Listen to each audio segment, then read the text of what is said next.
औज़ुबिल्लाहिमिनश्शैतानिर्रजीम बिस्मिल्लाहिर्रहमानिर्रहीम। हमारा रवैया अमूमन ऐसा होता है, कोई तकलीफ़ में हो, परेशानी में हो तो हम कहते हैं छोड़ो हमें क्या, अपने लिए और परेशानियां क्या कम हैं। तो मैंने ये फ़ैसला किया है कि अपने इस रवैये की इस्लाह करूँगी।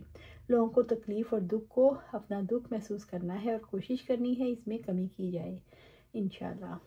अगर हम रसूलुल्लाह सल्लल्लाहु अलैहि वसल्लम की शख्सियत के पहलू देखना चाहें तो बिल्कुल मरकज़ में ताल्लुक़ बिल्लाह है।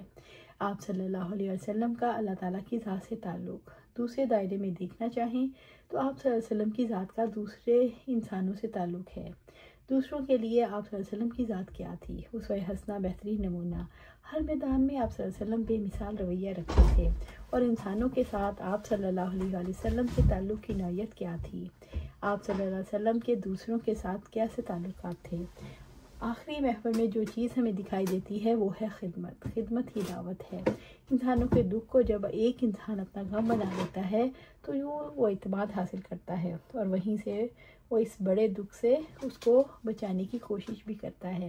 इंसानियत का दुख इंसान कैसे महसूस करता है। रसूलुल्लाह सल्लल्लाहु अलैहि वसल्लम ने वक्त लगाया, ऐसे ही दुख महसूस नहीं हुआ।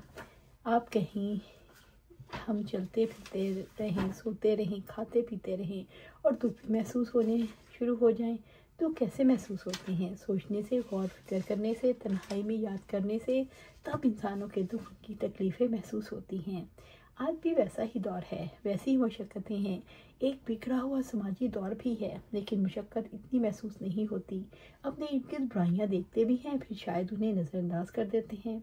असल में गौर व फिक्र नहीं करते। अगर इन बुराइयों के बारे में गौर व फिक्र करें कि माशरे की क्या हालत है, क्या सूरत हाल है, इंसान इनको महसूस करता है फिर उनको दूर करने की कोशिश करता है। जब तक एक इंसान कराहत के आखिरी मरहले तक नहीं पहुंच जाता उस वक्त तक वो इसको अपना काम नहीं बनाता, इसको दूर करना अपनी जिम्मेदारी नहीं समझता।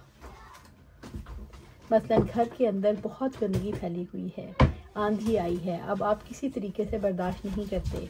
आप चाहते हैं कि अल्लाह करे कोई और ही ये सफाई कर जाए लेकिन कोई भी नहीं मिला। आखिरकार आप क्या करेंगे, चीज़ों को झाड़ेंगे, सफाई करेंगे, बैठने की जगह बनाएंगे, लेकिन ये उसी सूरत में होगा जब आपको सफाई से मोहब्बत होगी। अगर आप गंदे माहौल में रहने के आदी हैं तो बहुत आसान है कि साफ़ करने की बजाय कुछ और गंदगी बढ़ा दें। अल्लाह सुब्हानहू तआला से दुआ है हमें कुरान और सुन्नत पर अमल करने की तौफीक दे, उस पर जमा दे और जन्नतुल फिरदौस के आला मुकाम पर अपने पास घर अता फरमाए। आमीन या रब्बिल आलमीन।